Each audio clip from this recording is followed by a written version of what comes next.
প্রতিদিন ভাবি সকাল থেকে ব্লগ স্টার্ট করব আর ডেলি ছাড়বো, কিন্তু সেটা করে উঠতে পারি না। যত দিন যাচ্ছে তত মেয়ের দুষ্টুমিও বাড়ছে আর কাজের চাপও বেড়ে যাচ্ছে। তো দেখো, আগের দিন রাতে কতগুলো ফল এনেছে তোমাদের দাদাভাই, কারণ মেয়ের ফল তো লাগবেই, ফল শেষ হয়ে গেলে ওর ফলটা আনতেই হবে। আর সেই ফলগুলো যে গুছিয়ে রাখবো সেই সময়টুকু পাইনি, তাই সকালবেলায় উঠেই আগে ফলগুলো বার করে নিলাম, কোনটা খাবে সেগুলো আবার নিয়ে নিলাম, যাতে ওকে দিতে সুবিধা হয়। আর সব যদি একসাথে ফলগুলো দেখে না তাহলে ও নষ্ট করে দেবে। আর এই করতে করতে দেখো সে ম্যাডাম এসে হাজির হয়েছে। বলে না, যেখানে বাঘের ভয় সেখানেই সন্ধ্যা হয়। তো ওর ভয়তেই আমি ফলগুলো একটু সরিয়ে রাখছিলাম, কারণ সব ফল একসাথে দেখলে নষ্ট করে ফেলবে। তা দেখো এসে চুপ করে কিরম দাঁড়িয়ে আছে, যে মা কী করছে সেগুলো ও ফলো করছে আর কি। তা যাই হোক, ওখান থেকে ফলটা নিয়ে ওকে দাঁত ব্রাশ করে দিয়ে চলে গেলাম সোজা একেবারে ছাদে। তো ভাবলাম আজকের ওকে কলা আর মুড়ি দেবো, সমস্ত কিছুর সাথেই অভ্যাস করাতে হবে আমাকে, যেহেতু মেয়ে সব কিছু খাবারই খেতে হবে। সেই কারণে কলা মুড়ি দিলাম আজকের ব্রেকফাস্টে। জানি না এটা খাবে কি না, তবে পরে দেখলাম যে না, খাবারটা কিন্তু ও খেয়েছিল। এখানে ছোট ছোট দুটো কলা দিয়েছিলাম আর একটু মুড়ি দিয়েছিলাম এক মুঠো মতন। তাই এই দিয়ে আজকে ব্রেকফাস্টটা ওকে করতে করতে নজর পড়লো অনেক পুরনো আমার একটা গাছ আছে, দুটো গাছ সেটা কিনা একসাথে হয়ে আছে। বাবা বলল এই গাছ দুটো মনে আলাদা করতে হবে, কিন্তু সময়ের অভাবে কিছুতেই করে উঠতে পারছি না। এই গাছটার বয়স মিনিমাম 9 বছর হবে, জানো তো। আমার ছেলে তখন ছোট, সেই তখন এই গাছটা আমার মা রোপণ করেছিল।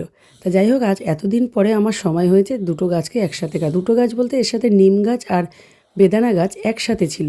ছেলে যখন ছোট ছিল ও তখন বেদানা খেত, সেই বেদানা দানা পড়েই এই গাছটা হয়েছে। আর এখন গাছ ভরে ভরে বেদানা হয়, কিন্তু সব ফল যে থাকে সেটাও নয়, নষ্ট হয়ে যায়, আবার দু একটা ফল থেকেও যায়, কিন্তু গাছ ভরে ফুলে ভরে যায়। তারপরে ভাবলাম এটাকে আজকে চেঞ্জ করতেই হবে, কারণ পটটা একেবারেই ভেঙে গেছিলো। এটা রঙের একটা বড় বালতি ছিল, আবারও একটা নতুন রঙের বালতিতে নতুনভাবে আবার গাছটাকে বসিয়ে দিলাম। দেখা যাক ঠিকঠাকভাবে হয় কিনা, কারণ গাছে তো ফুল ছেয়ে গেছে, তোমরা দেখতেই পেয়েছো। তার ছাদ থেকে তারপরে নিচে চলে আসলাম, বাদবাকি কাজটা বাবা সামনে নিল। ও মা এসে দেখি বাজার পাঠিয়ে দিয়েছে। বাজারে এসেছে আজকে দেখো ছোট ছোট ট্যাংরা মাছ, আর এগুলো কি বলে রাম ট্যাংরা, আর এনেছি সেই ছোট্ট চুনো মাছ, যেটা আমার একদম অপছন্দের মাছ। তারপরে মাছ টাছ ধুয়ে এদিকে রেডি করে রেখে আসলাম। ও মা এসে দেখলাম আজকে তো বিছানাটা গুছানো হয়নি, আর দিদিও করতে পারিনি, কারণ সত্যি সংসারে কাজের চাপ যেন দিন দিন বেড়েই চলেছে। যতই সবাই মিলে কাজ করি না কেন, কাজ করে আমরা যেন কুল করতে পারি না। জানি না এত কাজ কোথা থেকে আসে। তারপরে মেয়ের সাথে একটু খেলা করলাম। তারপরে ছেলেকে আনতে যেতে হবে, তোমাদের দাদাভাই ওদিক থেকে ফোন করে বলে দিল। তা মেয়েকে রেখে দিয়ে চলে গেলাম ছেলেকে আনতে, ছেলেকে নিয়ে আসলাম। তারপরে আর ভিডিওটা কন্টিনিউ করতেই পারিনি, একেবারে সরাসরি তোমাদের সাথে বিকেলবেলায় আবার দেখা করতে চলে আসলাম। দেখো বিকেলবেলায় মা বলছে মনে একটু নারকেলটা কুড়িয়ে দে তো। মা যেহেতু পারে না বসতে নিচে, তা নারকেলটা কোড়াতে বসেছি। ওরে বাপরে বাপ, একটা মাত্র নারকেল, দুই ভাই বোনে এমনভাবে হুমড়ে পড়েছে কিনা আমার সে নারকেল আর আমি কাটতে পারছি না। এদিকে একটু করে যেই কোড়াচ্ছি মেয়ে নিয়ে পালাচ্ছে, এদিকে ছেলে নারকেলের ফালি তুলে তুলে নিয়ে যাচ্ছে। কারণ আমরা নারকেলটা খেতে না প্রচণ্ড ভালোবাসি, এরকম আমিও, কিন্তু আমার মাও কিন্তু নারকেল এরকমভাবে তুলে তুলে খেয়ে নেয়। আমিও খাই, সেটা আমারও খুব পছন্দের নারকেলটা। আর আমার ঘরে কিছু থাক না না থাক, নারকেলটা আমার রাখা চাই, কারণ এতটাই ভালোবাসি নারকেলটাকে। দেখো মেয়েকে দিচ্ছি না বলে ও লাস্টে নিজে নিজে কুড়িয়ে নিচ্ছে।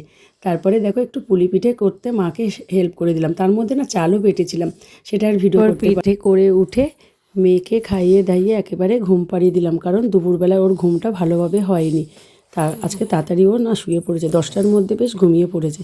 তো ভাবলাম ওকে যখন ঘুমিয়ে দিয়েছি তাহলে আমি একেবারে খেয়ে নিই। তারপরে আমি খেয়ে তোমাদের দাদাভাইয়ের জন্য ওয়েট করলাম। তোমাদের দাদাভাই আসলো রাত 11টায়।